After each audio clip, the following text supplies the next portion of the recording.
tardes. Es un honor estar sentado en esta mesa, en esta casa, en esta ciudad y ante este público que ha decidido que no había mejor oferta para la diversión y la ilustración hoy en Jerez que venir a estar aquí. Así que me honran ustedes mucho con haber venido. Y no sé yo si voy a alcanzar, voy a resultar tan interesante como lo que igual ustedes se han pensado, o vosotros habéis pensado. A mí cuando me propusieron hacer esta charla o este coloquio, yo no tenía muy claro si era una clase magistral. Ambos términos a mí me quedan grandísimos, lo de clase y lo de magistral, y lo digo siempre porque en realidad nosotros somos, digamos, podríamos ser, digamos, lo más ilustre de los callejeros, pero somos callejeros, ¿no? Entonces, no sabía si esto era una lección de esta, una clase magistral, una lección que tenía crédito. Pensé, por fin tengo crédito de una vez en mi vida, a alguien le van a dar algo por escucharme. En fin, que no lo sabía muy bien. Lo que sí sabía es que, bueno, que nos invitaba a esta casa y nos invitaba a Pepa Parra, que sabéis que es bastante el alma mater de casi la mayoría de las cosas que aquí ocurren, y además es amiga mía, buena amiga, y la admiro mucho como poeta y como persona, porque me parece que no solamente la poesía se sustenta con una buena mano a la hora de escribir, sino también detrás, casi siempre suele haber una persona excelente que se toma el esfuerzo de poner las palabras una tras otra para igual aclararnos el camino a los demás en cualquiera de las cosas que tiene esto de vivir, que ya sabemos que es un experimento rarísimo, que no tenemos ni idea de para qué, pero está muy bien que de vez en cuando alguien ponga un verso en tu camino y a lo mejor te aclara y te tranquiliza durante una tarde, lo que ya no es poco balsamo. Nosotros somos un poco los cantautores o los que nos dedicamos a la canción de autor, el puente entre el librote, al que yo le tenía miedo de niño, le tenía pánico al librote sin ilustraciones, como todos los niños, ¿no? El libro sin ilustraciones, solo palabra y palabra y palabra. Somos el puente entre eso, que es un mundo maravilloso al que uno cuando lo descubre y madura y por fin entiende por qué hay detrás qué hay dentro de los libros. Hay otra manera de hacer de vehículo, de transmisión entre eso y el público profano que puede que lea o que igual no lea, pero igual oyendo las canciones igual tiene la sensación de que se aproxima a un mundo que está un poco más allá de lo cotidiano y sin dejar de estar a su alrededor, como está la música que rodea la vida de todos nosotros con una asiduidad y una permanencia absoluta, y sin embargo sin darte cuenta vas oyendo cosas que te pueden ir sirviendo, ya digo, para tranquilizarte una tarde o no.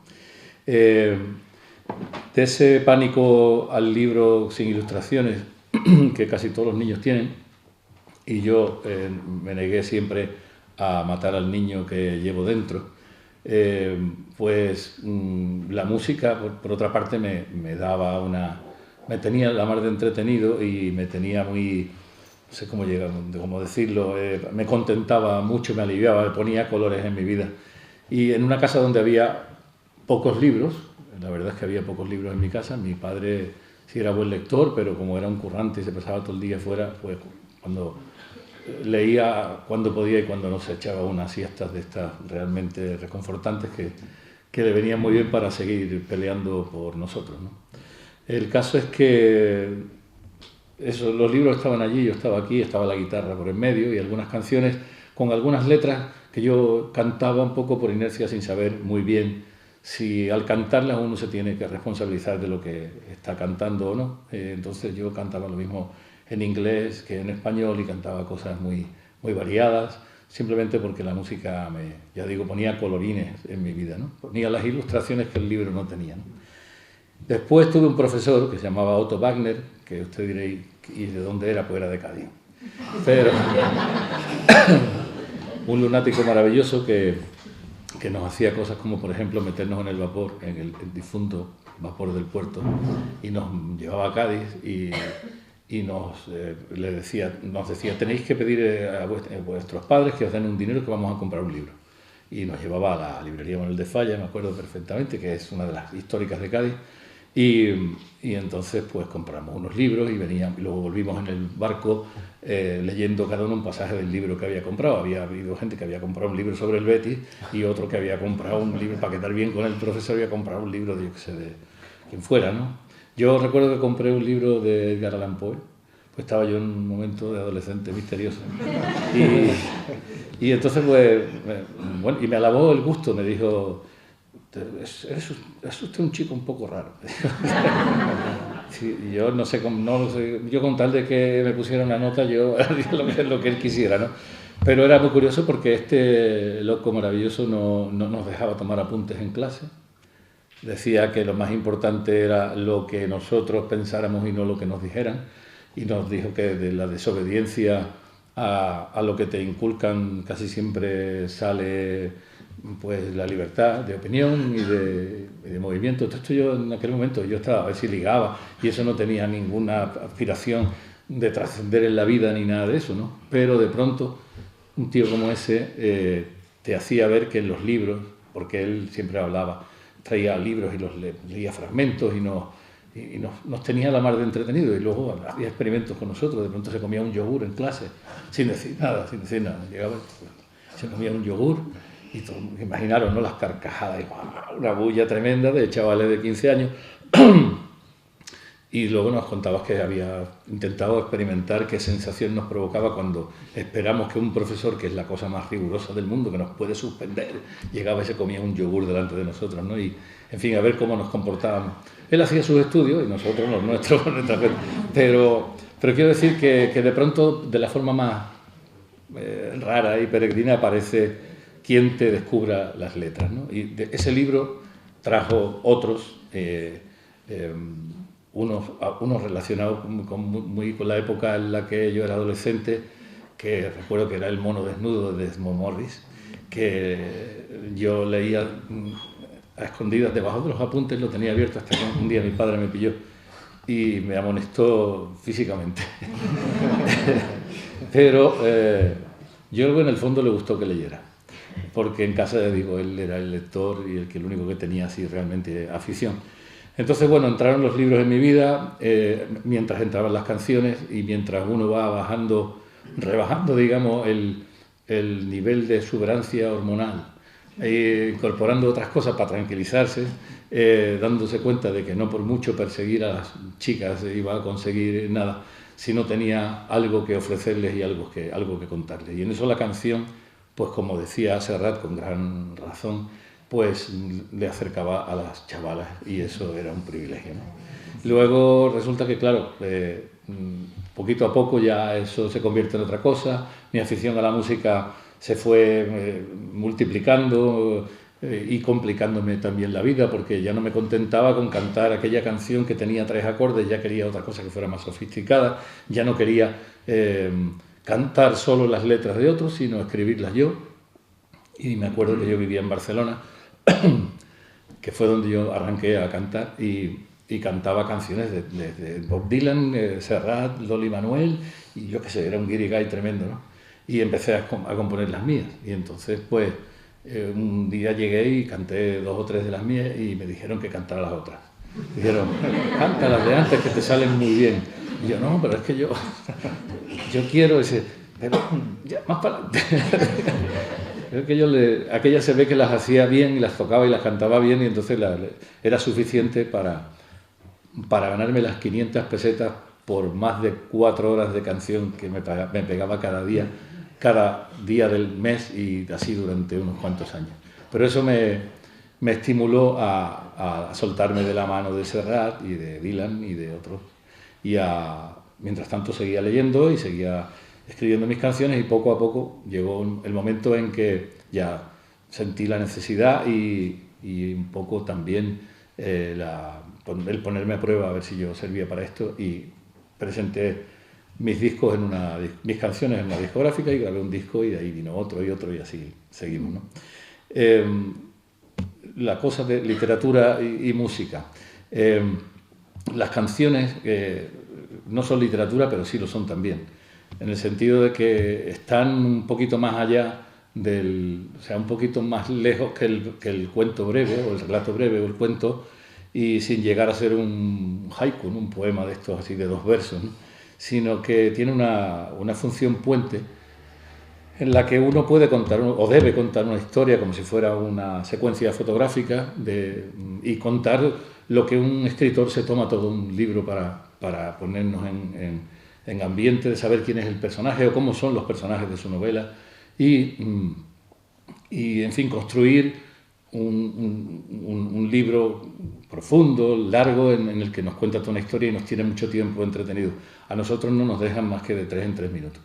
Y eso te enseña que hay que espabilarse y hay que concretar y que eso que se dice que una imagen vale más que 1000 palabras, es verdad que una metáfora acertada puede resolver 2 capítulos de una novela, mejorando lo presente, quiero decir, sin faltarle a nadie, pero es nuestro oficio, es así, ¿no?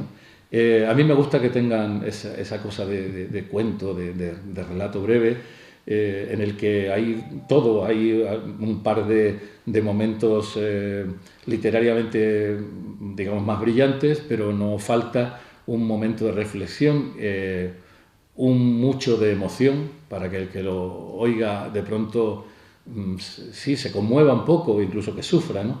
Y también que no falte una pequeña conclusión, una moraleja, una resolución, porque cada canción debe llevarlo, si no, no te dan ganas de oírla otra vez, ¿no? Y así uno se va dando cuenta de que gracias a los estribillos se sienta en una mesa como esta, ¿no? Y dice, joder, que estoy en la fundación, en la casa de Pepe Caballero, que puedo decir Pepe porque es mi amigo y porque él decidió ser mi amigo antes de que yo pasara de mi más absoluta admiración al terreno de su privacidad, ¿no? Que me animó mucho, que vio muchas cosas en mí que yo no sabía definir, que no tenía... alguien de la compañía le pasó mi primer disco para que él, en fin, ilustrara un poco, dijera unas palabras y dijo cosas maravillosas que siempre se las agradeceré. Quiero decir que las letras, aun trabajándolas de a poquito y tomándose uno todas las libertades que quiera, incluso siendo un vago como soy yo, pueden darte una vida mucho mejor de la que te pudieras imaginar. Así que yo a la literatura y a la poesía y al juego con las palabras le debo todo lo que soy.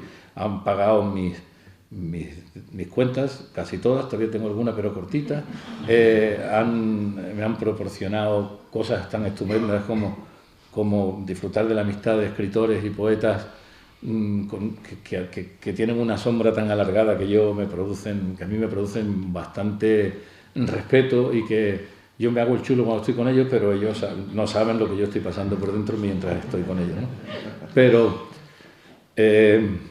también, por otra parte, sé que somos un guiño muy, muy agradecido para los escritores sesudos y profundos, porque no en balde, de alguna forma conseguimos eso que decía al principio, de un juguetito con 2 estribillos y 3 estrofas, conseguimos algo que probablemente a ellos les lleva 1 o 2 capítulos, ¿no?, de una novela. Y esa magia la tenemos, por suerte, los que hemos estado cerca de la música, los que hemos tenido la suerte de que la música nos tocara, porque en mi casa había una guitarra que era de mi hermano y yo me apoderé de ella a escondidas, hasta que un día se enteró y hubo una bronca y mi madre me otorgó la guitarra a mí como si fuera la herencia, ¿no? La guitarra es de tu hermano, una trascendencia, mi hermano un cabreo tremendo, pero al final el que la tenía que tocar era el que sintió que la música estaba ahí para él, ¿no? Esas son las cosas que uno le han ido pasando en la vida, que siempre tienen un toque de magia y de algo que es impredecible, que no se sabe por qué, ¿no? Así que bueno, que gran honor y gratitud a la literatura y a todos los que emplean su tiempo en ella y a todos los que somos lectores aficionados y de vez en cuando nos ponemos alguna cancioncita de fondo mientras leemos. Muchas gracias.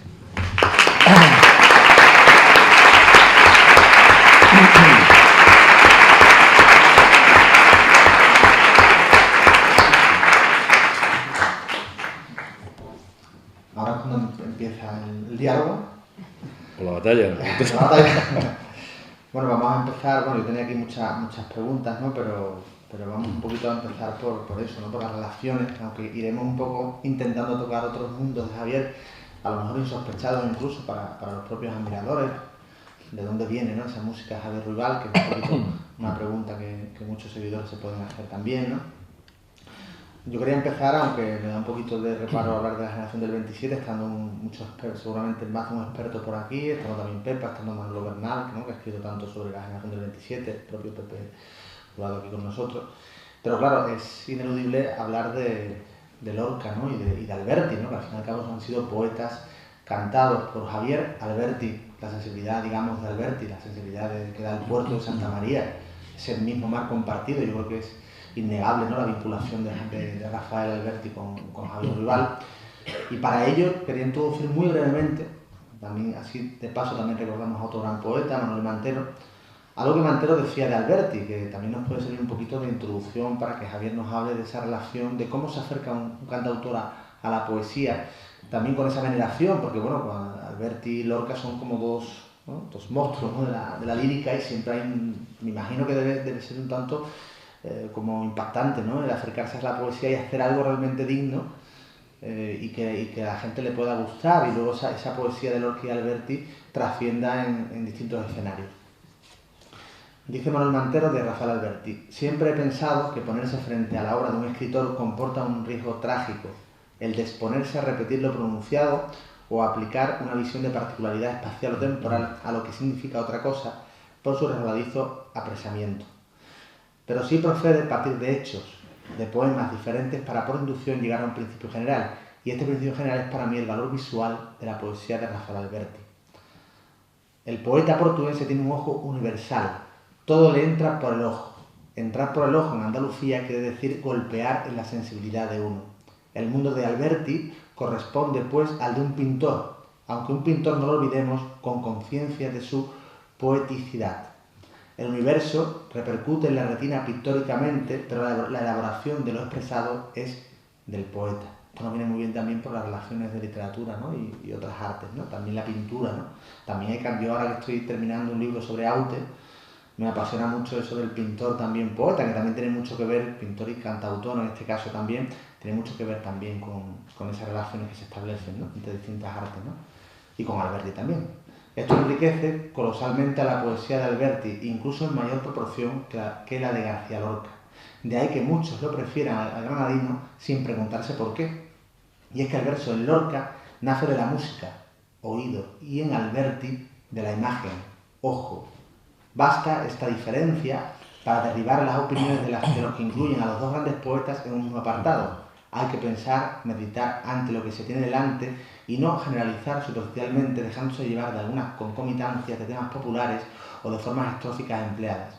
Lorca y Alberti son, en sustancia, distintos. Yo quería que alguien que se ha acercado a los dos poetas, a esos dos faros, ¿no? Que todos admiramos, como Javier, nos hable un poquito de bueno, cómo siente la poesía de Alberti y de Lorca, y si dentro de ese neopopularismo, ¿no? Que tienen los dos y que casan muy bien con la canción también, ¿no? Marinero en tierra, ¿no? Dialogando con el diván del Tamarí, por ejemplo. No sé cómo percibes lo popular en ambos y cómo te ha influido también a ti, ¿no? Esos dos poetas. Bueno, a mí ya he dicho antes lo de la sombra alargada de los escritores geniales y de los poetas geniales, entonces pues uno se acerca a ellos con mucho complejo, y además son unos poetas muy prolíficos, han escrito una cantidad de cosas que lo primero que tienes que hacer es leerlo todo, si puedes, leerlo todo, y luego ver si algo de eso sería musicalizable, ¿no? Yo con Lorca y con Alberti creo que lo que me une a mí y a todos los andaluces es nuestro sentido un poco contemplativo, ¿no? Somos los andaluces en términos generales gente que aprecia mucho la calma para las cosas, ¿no? El paso reposado para todo, ¿no? Cada uno en su trabajo, en su vida, luego tendrá la agitación que tenga, pero yo creo que somos tendentes a eso, ¿no? Entonces esos poetas representan muy bien ese temperamento, ¿no? el abstraerse, uno a través de lo que tú dices, a través de la vista, y el otro en lo que la música le ha comunicado de lo que la música le ha contagiado. Son dos formas de nuestro temperamento, eso, contemplativo, un poco fácil de caer en la abstracción y en quedarnos un poco embobados, ¿no? Que es un término que no tiene por qué ser peyorativo, sino que puede ser estupendo, porque embobarse con las cosas a lo mejor es trascender con ellas y no quedarse solamente en el mero análisis cuando uno las contempla o las piensa, sino que uno entra en un bucle ahí del que es difícil salir. Y en ese sentido creo que hay algo hipnótico que tanto tienen Alberti como Lorca para mí, y que en mi música, que justamente se nutre, o es una palabra un poco aparatosa, bueno, mi música que está conformada de influencias de muchas músicas en las que predomina ese temperamento: la música árabe, la música sefardí, incluso la música brasileña, que es el folclore, digamos, que musicalmente más ilustre es, porque se maneja con unas armonías que ya están mucho más allá de la música popular, que está basada siempre en unos esquemas musicales muy, muy sucintos y muy elementales, ¿no? Bueno, pues de todas esas músicas yo he conformado un modo de componer bastante ecléctico y un poco imprecisable, pero para eso están los biógrafos de uno, para ver si dan con la tecla. Pues de todo esa fusión que se le llama, o de confluencia de músicas, al final ocurre que lo que se te ocurre, lo que te provoca para que luego cantes y cuentes alguna cosa, está relacionado con esa cosa de hipnosis y de embobamiento, ¿no? Y de entrar en un trance. Y así yo he concebido todas mis músicas, por eso todas mis canciones están llenas de muchas imágenes, incluso de expresiones tan puro líricas, están a un milímetro de la cursilería, ¿no? Pero es que la música que se deja llevar por la emotividad, y en fin, y cuida, y donde uno trata de cuidar, no sé cómo decir, de mimar al que escucha como si fuera un niño que ha entrado en un trance, ¿no?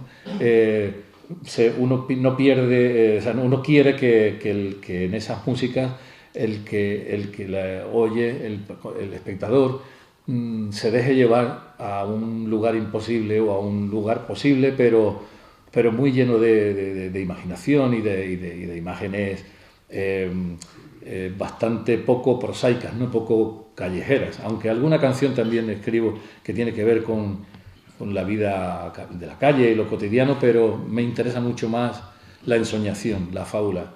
En eso, de ahí venimos, porque creo que no solo Alberti y Lorca y todos nosotros, no en balde venimos de una confluencia cultural en la que lo aromático y no sé cómo llamarlo, la ensoñación ocuparon, eran, digamos, el hilo de conducción o el centro de nuestras estéticas como andaluces, ¿no? Quiero decir con esto que la música árabe y la sefardí nos han dado algo de eso, y que algo suena por ahí que no sé lo que es, pero nuestra cosa contemplativa, que es a lo que iba, está muy, muy relacionada pues con esas imágenes de Lorca y esa palabra tan exuberante, y esas metáforas de Alberti. No sé si me he metido en un jardín del que no sé cómo voy a salir, pero bueno. Pero además que está todo tremendamente conectado, porque es que tú tienes que interrumpirme cuando veas que me meto. Sí, puedes decirme, Javier, vamos a lo concreto, coño. Voy hacia otro jardín. Por favor, que alguien modere aquí. Que digo yo, que decía un poco, bueno, al hilo precisamente de la poesía árabe-andaluza, ¿no? El propio Alberti lo comentaba. Esa es la palabra que yo estaba buscando. El propio Alberti, a propósito de Lorca, ¿no? Lo comentaba, ¿no? La influencia de la poesía arábigo-andaluza en Federico García Lorca, ¿no? Que es también algo importante porque al final los mundos terminan conectándose, ¿no? A través además de don Emilio García Gómez, que fue un arabista de muchísimo prestigio, ¿no? Que fue el que editó y el que rescató toda esa poesía a un momento determinado, y eso tuvo su impacto en la generación del 27, ¿no?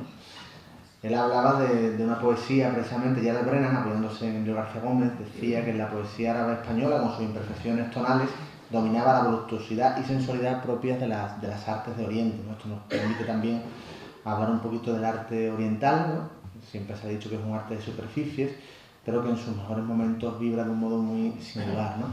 En mi libro sobre ti hay un capítulo importante en el que yo rastreo, quizá inconscientemente, ¿no?, la relación que tu música tiene con la poesía arábigo-andaluza, que tú me decías que es algo que lógicamente es inconsciente, pero tú sientes realmente de alguna manera esa ligazón, ¿verdad?, con ese mundo arábigo. Sí, además no es que yo lo haya pensado, sino que la música, claro, yo tiendo a manejarme con armonía y con ritmos y cosas que me llevan a eso, ¿no? Entonces, encima de ese tejido musical es difícil contar cosas que no sean así, de embobarse y contemplativas y llenas de aroma, y uno cuenta unos sitios que todo el mundo quiere ir, claro, a esas situaciones, y unos amores que, ya digo, no caen en la cursilería porque por 1 milímetro, pero si no lo cuentas así no es creíble, y en ese sentido yo trato a toda costa de encontrar una coherencia entre la música que está, lo que se cuenta y la audiencia, que en principio es la mía, natural. Es decir, a mí me parece muy bien que en México me vayan queriendo, pero yo quiero que me quieran los míos, ¿no? Y es así, ¿no? Así somos todos. Incluso se dice que los escritores no hacen más que contar en las novelas su vida, ¿no? Y los personajes que cuentan son invenciones sobre tipos que conocen de su vida cotidiana, ¿no? Bueno, pues eso, uno quiere que lo quieran en el terreno de la cercanía, y sabiendo que somos así, que voy a cantaros por lo que os guste. Claro, uno quiere cantar algo que guste a los suyos, porque normalmente pensamos de la misma manera, ¿no? O sentimos de una manera parecida, ¿no? Pero hablando también de eso, de las relaciones que se establecen entre poesía y canción, hablando un día con Lucini, nos salió el tema un poco de las versiones que se habían hecho sobre Lorca, ¿no? Entonces, bueno, establecimos quizá una especie de top 5, 5 grandes versiones lorquianas, ¿no?, que habían tenido lugar en la canción de autor española, y siempre nos aparecía Javier Ruibal, ¿no?, en ese camino, porque Por tu amor me duele el aire, fue al final la canción que apareció en el disco Contrabando, es una joya, ¿no?, una joya poética, porque parte de Lorca, de una joya musical, ¿no?, de una sensibilidad exquisita, el ejemplo de lo que debe ser un poema cantado. Un poema cantado no debe nunca caer en lo meramente recitativo. Está muy bien, en un determinado momento evidentemente si uno pone música para destrozar el poema tampoco, pero siempre ese equilibrio entre la música y el poema que se canta, lo que decía antes de Serrat y Machado, no se sabe muchas veces dónde empieza el poema y termina la canción, o viceversa, no hay como una especie de unidad de destino, es como si esos poemas le estuvieran llamando a la puerta a Serrat para que los cantara, ¿no? Escuchando el corazón y escuchando Por tu amor me duele el aire, también titulada a veces por otras versiones de Corazón del Sombrero, al final resulta que sentimos eso mismo, ¿no?, que ese poema, en este caso son como 2 poemillas lorquianos, como que te estaban esperando, ¿no? Yo no sabía muy bien, yo tenía, digamos, toda la antología poética, que por cierto me la regalaron aquí porque vine a cantar una vez al Coloma, a cantar, y me regalaron la colección completa, las obras completas de García Lorca. Y fue una de las cosas más bonitas, que nunca me han pagado tan bien, la verdad. Y ¿qué iba a decir? Bueno, que esa sensación de que van juntas, ¿no?, la música, cuando le consigues encontrar una música que le va muy bien a un poema, tienes la sensación de que no eres dueño, ni el poeta fue dueño de lo que escribía, ni tú eres dueño de la música que has hecho, porque es como que se buscaban las dos cosas. Y eso me ha pasado también fíjate hasta qué punto esto es así, que yo solamente musicalizaba a Lorca en esos 2 poemas, y lo llevo intentando desde hace mucho tiempo, pero siempre espero que ocurra con la misma magia que ocurrió aquello. Entonces voy leyéndolo de vez en cuando, tengo la antología llena de papelitos y de señales y tal. Algún día caerán algunos de ellos, ¿no?, pero tendrá que no sé, conjugarse, se llama una conjunción, ¿no? Sí, eso, de astros y de eso, y entonces igual a lo mejor pasa, ¿no? Y me ocurrió también con Satie, que hemos hablado mucho de eso.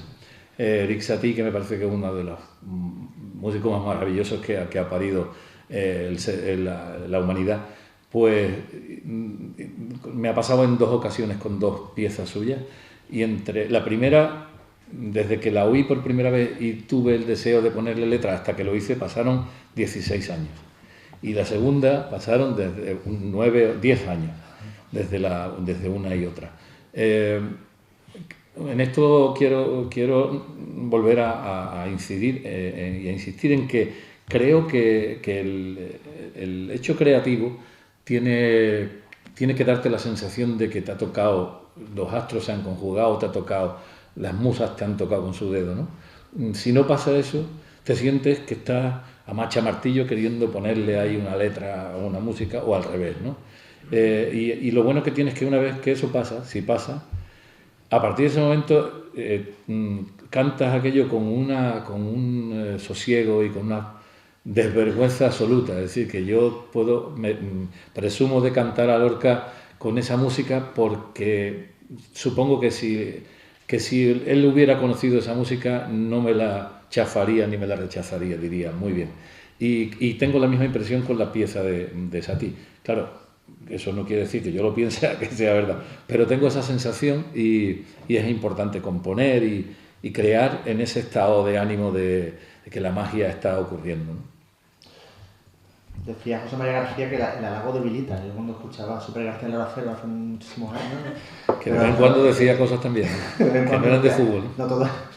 Y se me quedó mucho esa frase, digo, el halago debilita, ¿no? No quiero debilitarte, pero en este caso La Flor de Estambul es una obra maestra, bueno, absoluta. Yo creo que cuando hablas con mucha gente que te sigue y que conoce tu música, aparte del prodigio de hacer el proceso inverso, ¿no? Que debe ser, ya si es complicado ponerle música a un poema, coger a alguien como Erik Satie, bueno, que es un músico universal y trascendente, ¿no?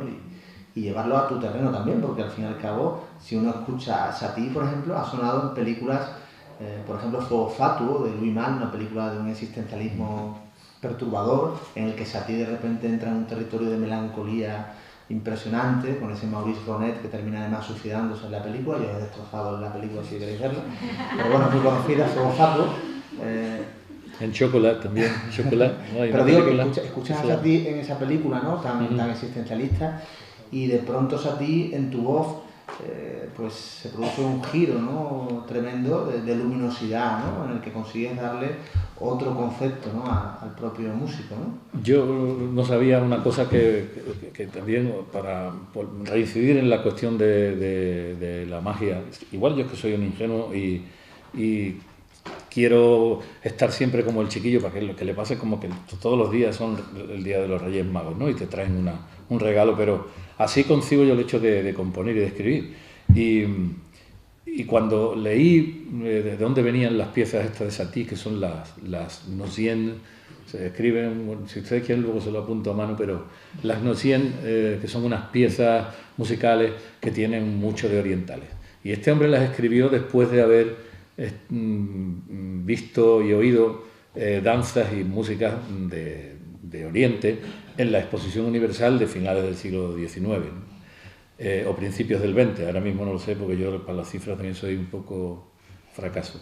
Pero dio la casualidad de que yo conté sobre una de esas músicas, la historia de una bailarina turca que triunfa en París y que sobrecoge cuando la oyen, la ven bailar. Y bueno, ya luego la cantaré así, ya para ilustrar lo que estoy diciendo, ¿no?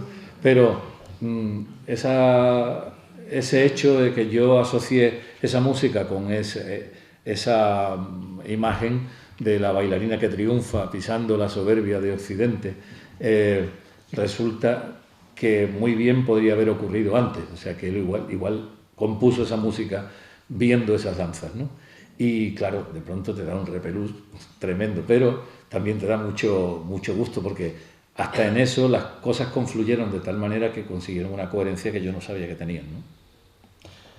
Esta pregunta la he escrito yo, me la he hecho muy bien, así que le tengo que leerla y no decirla, puedo echar un poco la coyuntura.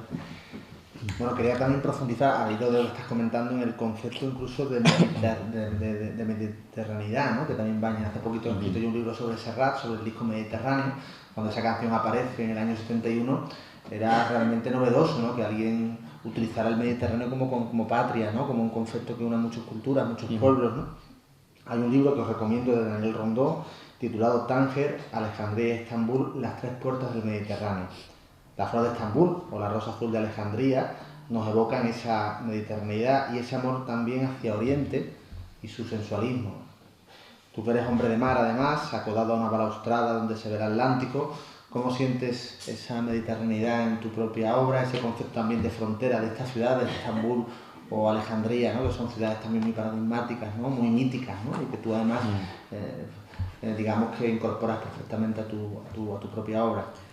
Pues claro que tiene una influencia trascendental. Yo creo que, es decir, de Perogrullo decir que el Mediterráneo es el corazón de nuestra cultura actual, ¿no? O sea, ahí de alguna forma se concentró todo en todas sus orillas y de ahí seguimos todavía sacando y estirando una madeja, ¿no? A mí me gusta por nuestra cosa arábigo-andalusí, y por nuestra cosa contemplativa y todo eso, me gustan incluso las no sé, palabras que en sí mismas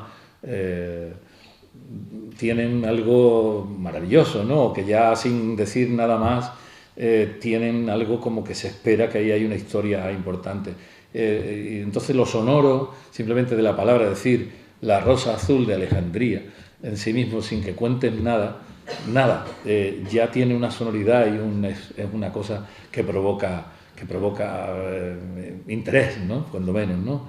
Y uno y más, si dijéramos aquí, no conocíais la canción, por ejemplo, al de Algodonal, le decimos, mira, tú, no, broma, que me perdonen, que yo quiero mucho a la gente de Algodonal, porque además he ido a cantar muchas veces y me lo pasa muy bien y me quiere mucho, pero alguien que no te conoce, ¿qué te quiere, qué hay detrás de eso? ¿Qué te sugiere esto?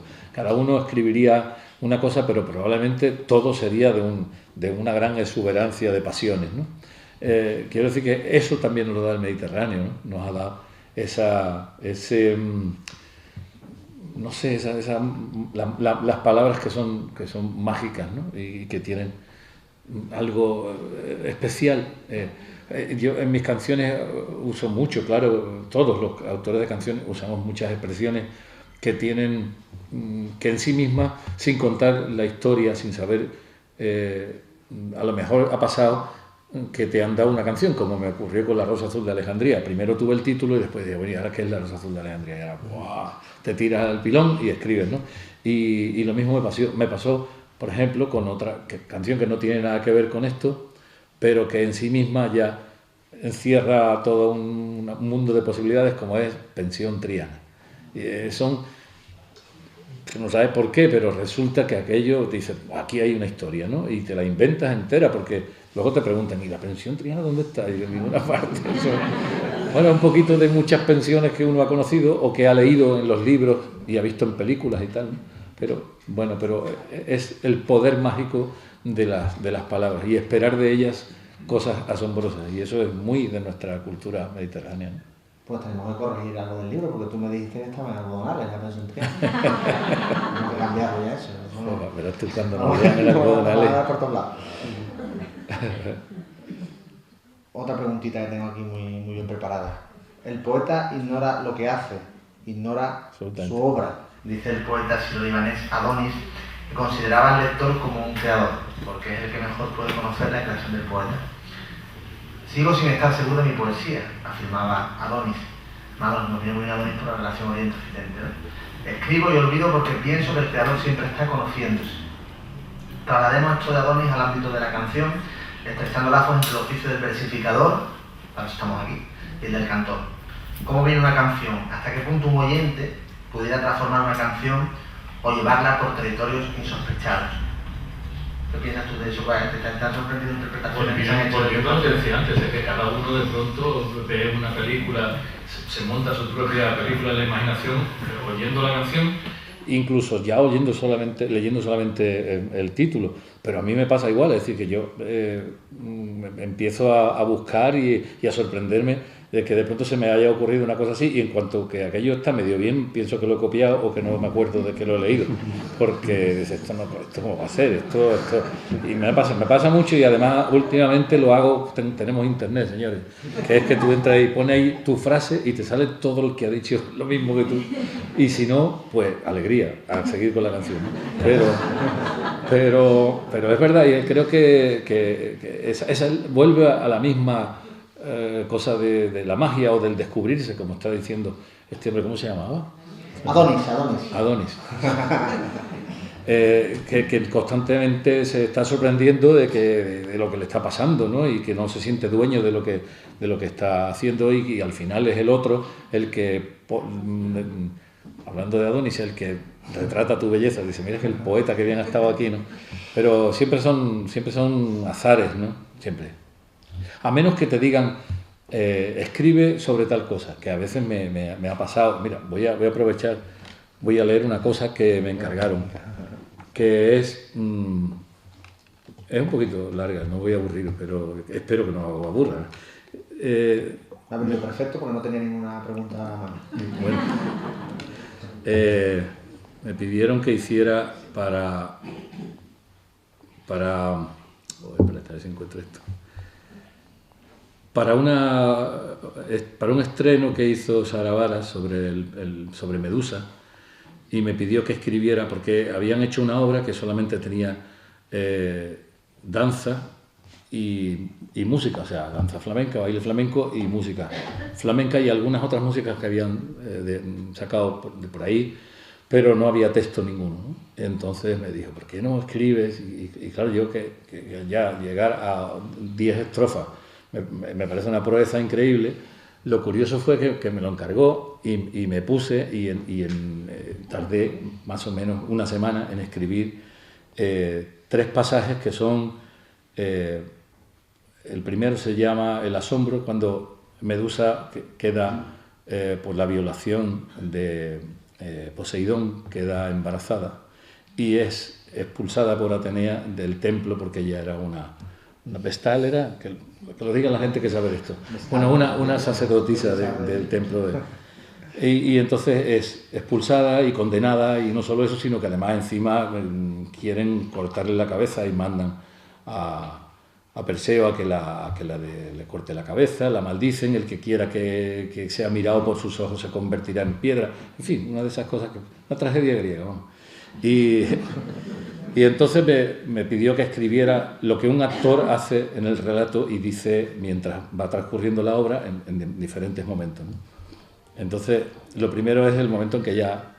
Hay momentos en que habla el Dios, hay momentos en que habla ella y hay otros momentos en que habla alguien que relata, ¿no? Pero os vais a dar cuenta enseguida, ¿no? Dice, a merced de su clemencia o su absoluto desdén. Además esto, perdona, el experimento sin que fuera a tener música, porque esta es otra, porque si yo digo esto, yo le pongo una cosita por aquí, esto por allá, y esto queda estupendamente, pero esto iba a ser a palo seco, o sea, lo iban a leer, ¿no? O a recitar. Dice, a merced de su clemencia o su absoluto desdén, sea la vida o la muerte, sea la paz o la guerra, sea el gozo del amor, sea el dolor en la tierra, a merced de su clemencia para tu mal o tu bien. Ay de ti, pobre mortal, si resultas elegido, señala el dedo de un Dios con su poder implacable y una fatal decisión, un dictado inapelable, llena tu alma de aflicción y ya te sabes perdido. Hágase esto o aquello que impone mi realeza, que lo que diga mi boca sea para ti la ley. Puedo doblegar tu cuello o coronar tu cabeza, darte látigo y castigo o darte trono de rey. O de reina, a ti, mujer, púrpura y manto te diera, dale a estos dedos tu piel y a estos ojos tu dulzura, dale a estos labios la miel de tu boca sin barreras, y te juro que a tus pies yo rendiré mi armadura. Por el poder que me otorga mi condición de divino, desde ahora tu camino en mí termina y empieza. Asume como un honor y un regalo del destino que soy el amo y señor de tu cuerpo y tu belleza. Qué incomparable placer, qué prebenda o privilegio ser el deseo de un Dios que te brinda sus favores. ¿Quién se pudo imaginar que se obrara el sortilegio? ¿Quién se resiste a ese amor entre todos los amores? y ya los pulsos reclaman una tregua al corazón, un respiro que doblegue esa imparable torrente, pero el deseo no atiende a la luz de la razón, el deseo es solo un niño alocado e imprudente. Detrás de cada caricia se abre una puerta al vacío. Entregarse o detener a un animal desbocado que ya perdidas las riendas en su loco desvarío te arrancará las entrañas si se siente rechazado. ¿Y si decidiera huir a refugiarme en mi templo? ¿Y si apartara de mí esta garra poderosa? ¿Y si dijera que no? ¿Y si aún estoy a tiempo de proteger el jardín donde florecen mis rosas? Una avalancha de fuerza, una intensa acometida, una erupción de volcanes se ha desbordado en mi lecho. ¿De qué valdrá el sacrificio de mi alma sometida? ¿Quién coserá las heridas que me arrasaron el pecho? Ay de mí, que ya es tarde. Ay de mi cuerpo ultrajado. Ay de mí, que fui cobarde. Ay de mi vientre que arde de este rayo atravesado. Ese es el primer acto. Ahora ella reflexiona sobre lo que han decidido sobre su vida y, en fin, no voy a explicar más. El tiempo se ha detenido, la tragedia está servida. La presa aguarda a la fiera que por fin la despedace. Cielos y tierras rendidos, nada ni nadie que impida este mandato perverso, este amargo desenlace. ¿Qué hice yo sino servir en bandeja mi pureza, guardada como la joya que engalanó mi cintura? ¿A qué tanto cuidar el jardín de la belleza que se volvió un erial de tristeza y amargura? Pero el capricho de un Dios es la ley sobre la tierra, y tomó de entre sus frutos mi frescura adolescente. Ahora ya, despojada de mi virtud, me destierra en esta cárcel que cierra el poder de su tridente. Y ya el tirano insaciable, embriagado en su lujuria, ha lanzado contra mí la crueldad de los hombres, a un asedio miserable, a un arrebato de furia, a ultrajarme han de venir y a escupir sobre mi nombre. Miedo, miedo, miedo y de pena me maldigo, y de este miedo hago lanza y coraza de mi hastío. No concibo la venganza, no reconoce enemigo, ni renuncia a la esperanza un corazón como el mío. Si por mujer tuve el don de ser dadora de vida y multiplicar mis hojas como la imparable hiedra, a quien osara mirarme tornaré la carne piedra, y a quien osara matarme a darle muerte me obliga. Serena, lo veré venir a salvarme de mi yugo. Cuando con mano certera cobre por fin mi cabeza, pobre trofeo tendrá la hazaña de mi verdugo. Muerta en vida, estuve ya de soledad y tristeza. Qué desolado silencio, qué poderosa amenaza. No saber cómo ni cuándo se ha de cumplir la conjura. Ya las jaurías siniestras se lanzaron a la caza. Ya se avecina la muerte cabalgando su montura. Un crepúsculo sangriento, un atormentado cielo, un resplandor ceniciento que me roba hasta el aliento, vuelve mi sangre de hielo.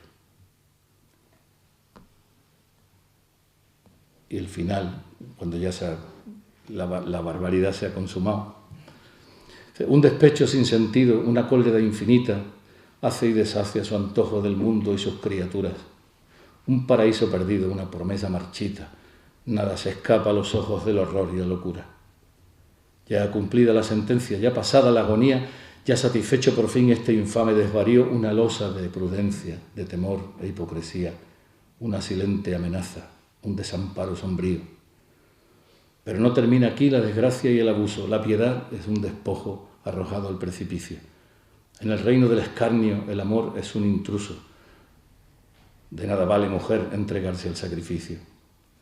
Malditos sean los cielos, malditos sean los celos y la cizaña que siembra en el corazón del hombre este cielo enajenado. Tenga la rienda el varón, sea su esclava la hembra, sea para siempre suya, sometida y a su lado. ¿Quién puso tanto poder en esa mano inclemente? ¿Quién pudo ser sino el hombre y su instinto miserable?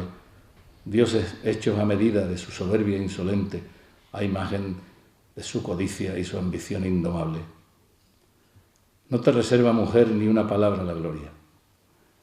Todo el honor y el laurel al Señor de las batallas, ni quien te viera nacer guardará de ti memoria. El espejo de la historia te pone cerco y murallas.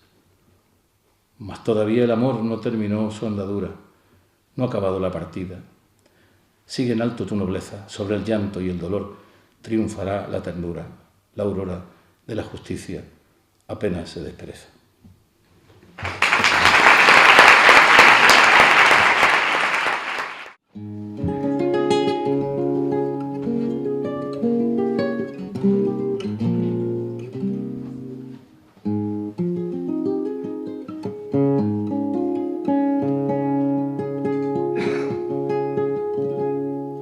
cantar a Rafael Alberti, que creo que es una manera muy buena de empezar esto.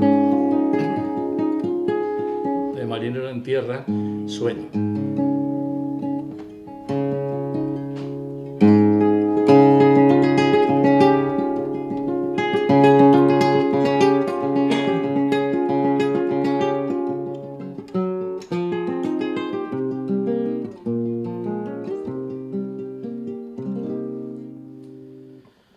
Noche verde caracol, la luna sobre todas las terrazas, blancas doncellas desnudas,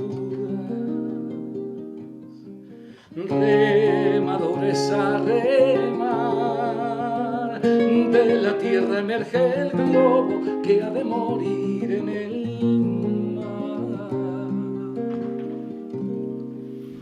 alba, dormíos, blancas doncellas, hasta que el globo no caiga en brazos de la marea.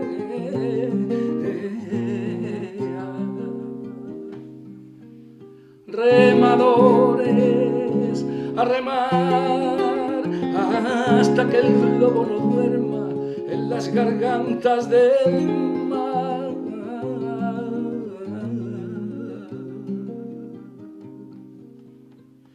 Noche verde caracol, la luna sobre todas las terrazas, blancas doncellas desnudas,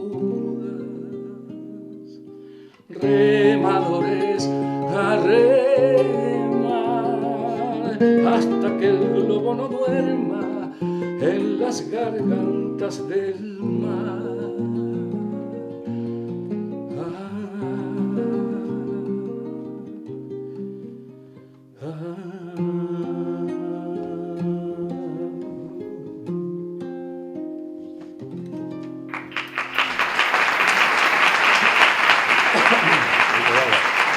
Un poquito de agua. Di lo que tú quieras, di lo que tú quieras. Mientras yo bebo. Sí. Vale. Siguiendo con Rafael Alberti, siguiendo con Rafael Alberti, bueno, se me ocurre para sonar un díptico, ¿no?, de sensaciones aquí mientras Javier toma agua y sigue cantando maravillosamente como siempre, ¿no?, que esté bonita, ¿no? Esta ventana me lleva, la mira abierta o cerrada, a Jerez de la Frontera, que este campo donde galopan o duermen los caballos y este río, por más grande que parezca, son Jerez de la Frontera. Campo y río de Jerez de la Frontera. Poemita, poemazo.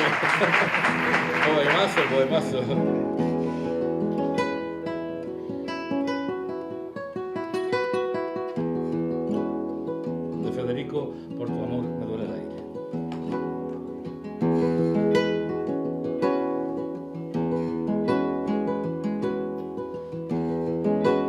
Ay, qué trabajo me cuesta quererte como te quiero. Por tu amor me duele el aire, el corazón y el sombrero. ¿Quién me compraría a mí este cintillo que tengo y esta tristeza de hilo?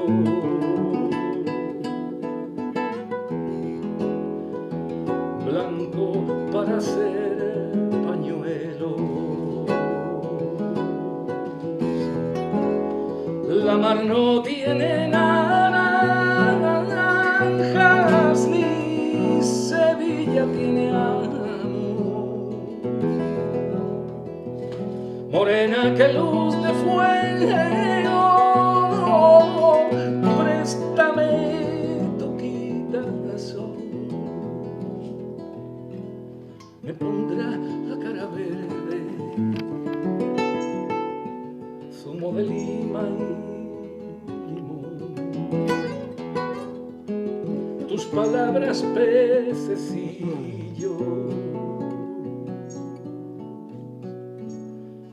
nadarán alrededor.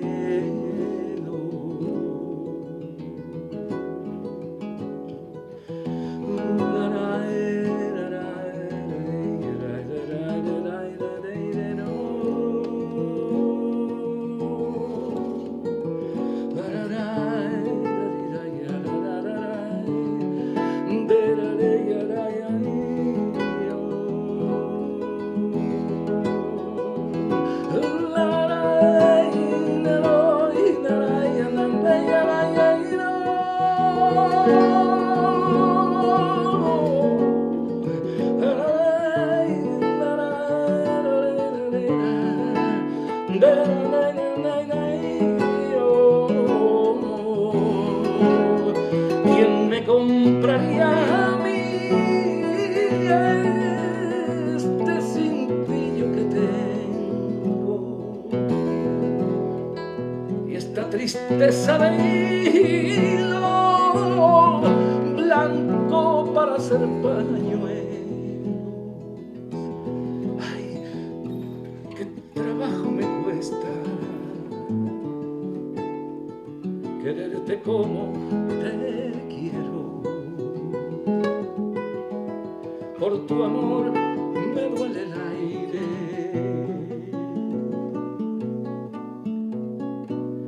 el corazón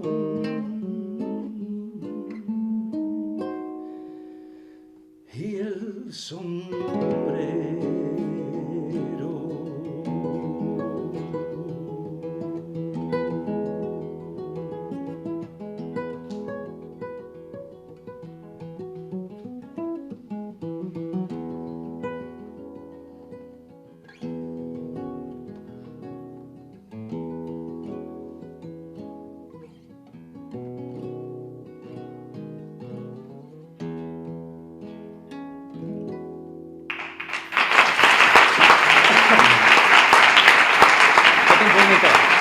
Échate un poema, no tuyo, Luis.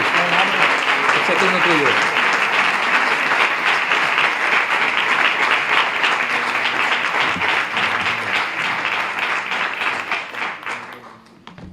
Poema de Luis, ¿no? Ahora. Vamos a ver. No estaba previsto, pero bueno, encantado de compartir con Javier canción y poema. Vamos a ver. Bueno, oficio de poeta, que al fin y al cabo, en cierta manera, también es oficio de cantor. El oficio es muy simple, si es oficio.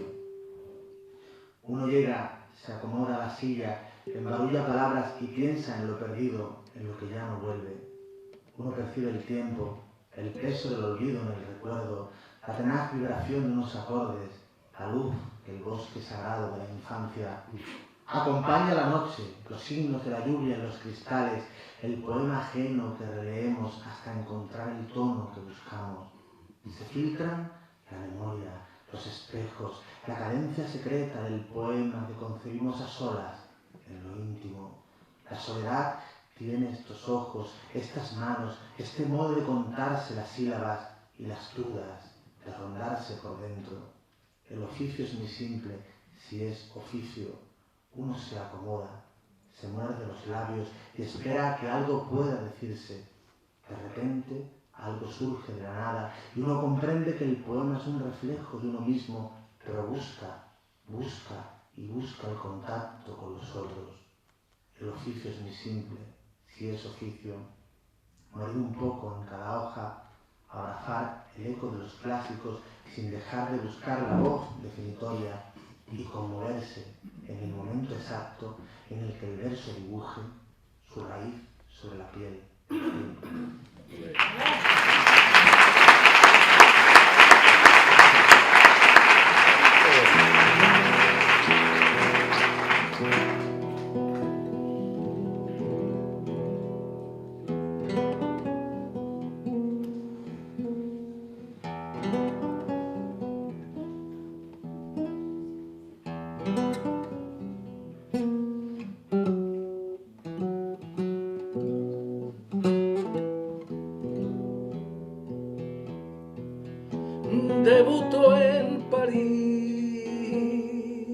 la flor de Estambul comenzó a bailar y todo se quedó en silencio.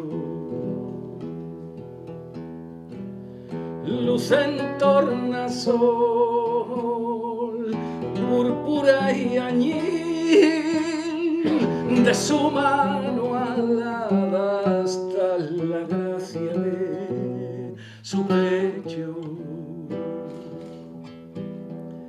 ¿Y quién no da la vida por un sueño de diosa modelada por el genio?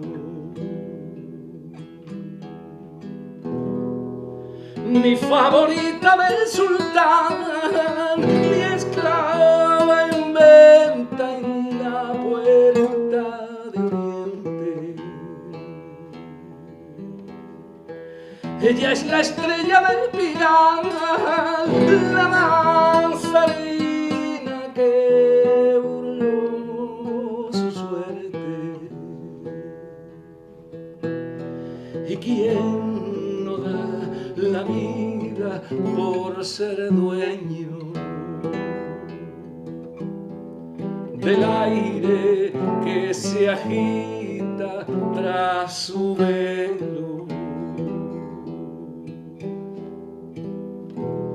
A conquistarla todo Eiffel, pisando la soberbia de Occidente. Ella es la estrella de Pinar, la danzarina que me hirió de muerte. ¿Y quién no da la vida por un sueño de diosa modelada por el genio?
Aparte de este poema, bueno, le puso música a un cantautor que además es también amigo de Javier, Ignacio Lobo, hermano de Fernando.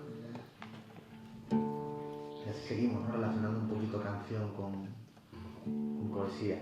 Donde perdí la fe, donde detuve el canto, donde callé 100 veces, donde caí otras 100, donde quemé las naves, donde hallé tus labios y mordí tu fruto, donde dejé el poema, donde me supe muerto, donde me supe vivo, donde también gané y expuse lo ganado, donde dormí y soñé, donde tembló el espejo, donde hundí la espada, donde me supe perdido y algunas otras veces me supe encontrado, donde caminé a ciegas, donde tomé tu mano, donde amanecí contigo, donde reposa el ave y el mar se acuna, donde murmura el río con el cauce de su olvido, donde dudé y partí, donde detuve el canto y me armé de silencio, donde abracé la noche, burlé a la muerte e ignoré mi sombra.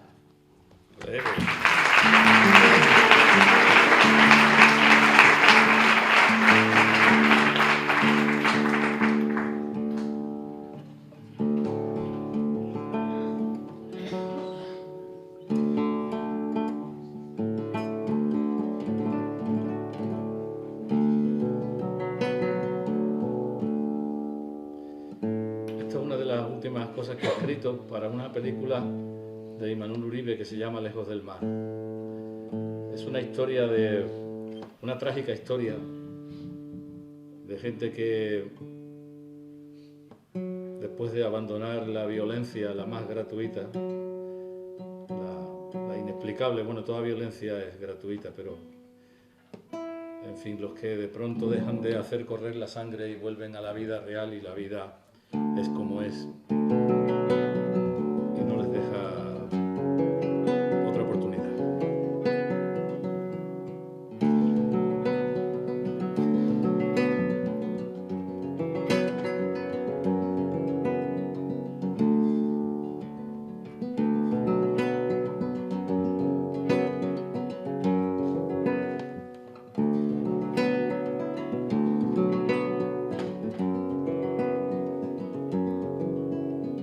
Imparable como el río, como un bajel sin vela ni timón, tu corazón se busca con el mío sobre las aguas de la tentación, y ya no hay sur ni norte ni destino, ni más camino que no acabe en ti.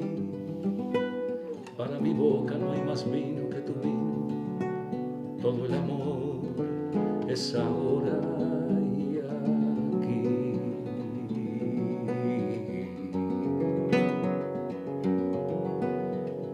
Te miré del otro lado, el lado oscuro donde me perdí. Vengo de un mundo negro y desolado, donde dejé triste sombra de mí.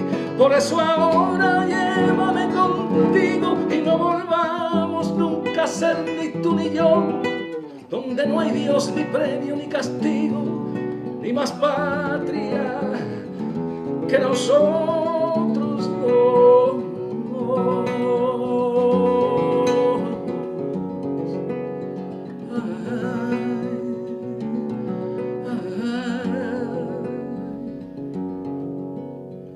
Ya no hay sueños ahí afuera, todo es quimera, no hay montañas que tomar, pero no quieren que abandone esta trinchera los mismos que nos han robado el mar. Que si tu boca es mi laguna en el desierto y tu palabra la canción que quiero oír, para morir iré con los brazos abiertos, ya tengo el alma cansada de huir.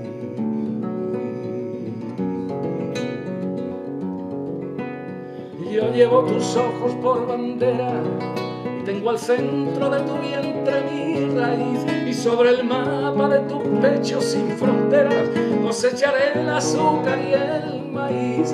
Y si tu boca es mi laguna en el desierto y tu palabra la canción que quiero oír, para morir iré con los brazos abiertos, ya tengo el alma cansada de huir, ya tengo el alma cansada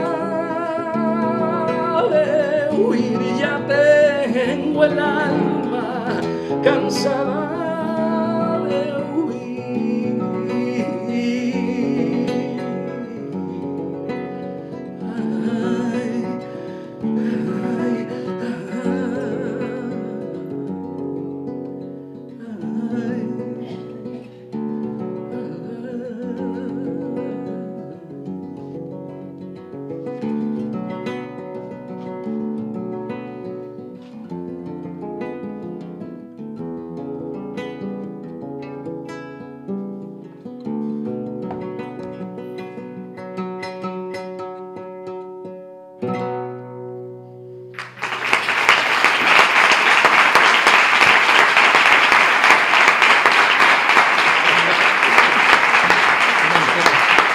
Vaya agua, yo le echo agua.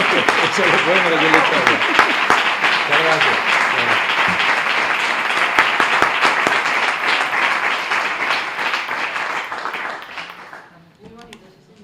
Muchas gracias. Estando aquí en la Fundación Caballeronal, pues es ineludible también hablar del poder de la poesía, que yo imaginé a través de Lidia Hernández, a través de unos escolares, ¿no? que de pronto están dando clases a las manos de la cebolla. y surge algo, pasa algo imprevisto, ¿no? En esa aparente inacción, ¿no?, de una ola semidormida, ¿no? En el momento de repente el poeta, ¿no?, al que parece que nadie presta atención, se alza, ¿no?, como lo que es, ¿no? Poeta vivo, ¿no?, y latente. Los muchachos y muchachas leen Las nanas de la cebolla. Llueve en el patio del colegio. Es una lluvia lenta como de pasado, lluvia que recuerda a otra lluvia. El poema se mece en la voz de un niño. La cebolla es escarcha cerrada y pobre, escarcha de tus días y de mis noches. Nadie atiende realmente al verso que expone el drama de una vida.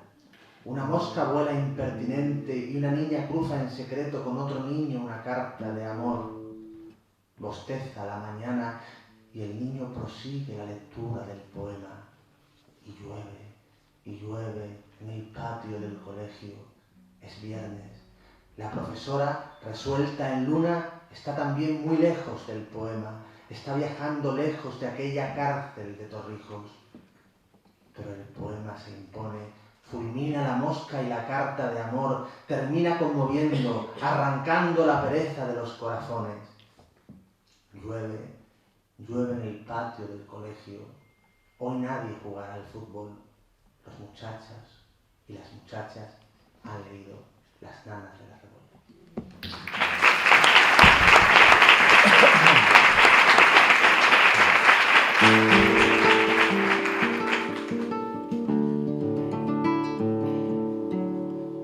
Esta es una canción de amor, pero no es como las demás. Esta canción lo que quiere es agradecer que alguien que está igual de solo que tú en la vida, porque es la única cosa que sabemos, que estamos solos, decide acompasar sus pasos con los tuyos, y eso es algo que hay que considerar siempre un regalo, y por eso hay que agradecer.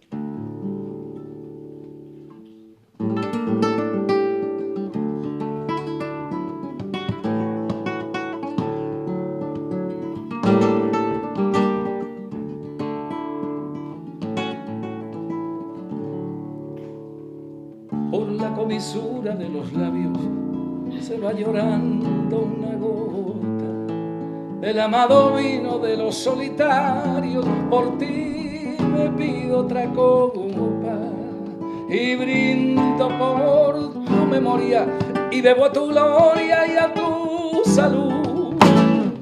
Cuando se ha querido tanto como me quisiste tú, por tu corazón levanto mi canto de gratitud.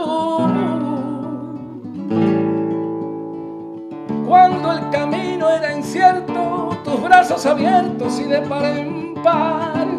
Cuando perdido en mi mundo de sombras, tus ojos la alumbran y la claridad.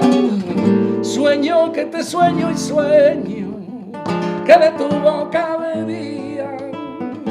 No dirás que son pequeños los sueños que yo tenía.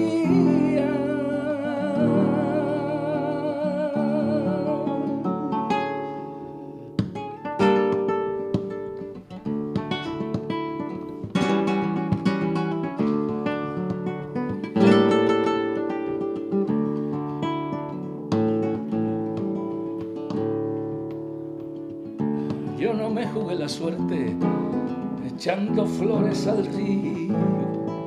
Toda mi fortuna vino de repente para salvarme del frío. Mi lamparilla de invierno, mi sol de verano y mi Panamá. Arriba o a tu sombrita, ¿quién no se quiere quedar? Donde nunca se marchitan los besos que tú me das. Uno anda solas con uno, sin rumbo ninguno. Uno viene y va de la plazuela del desencuentro al callejón de nunca jamás. Hoy perdido pero sueño que de tu boca bebía. No los sueños que yo tenía. Sueño que te sueño y sueño que de tu boca bebía. No dirás que son pequeños los sueños que yo tenía.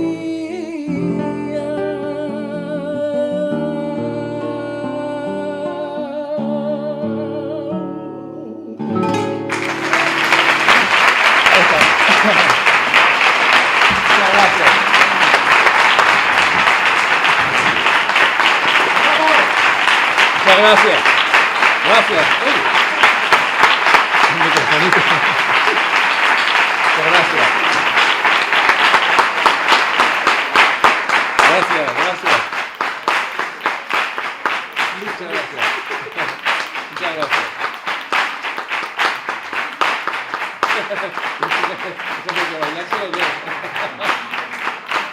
Bueno, gracias por dejar que los estribilleros nos colemos en esta casa. Muchas gracias a todos por haber venido y buenas noches. Gracias.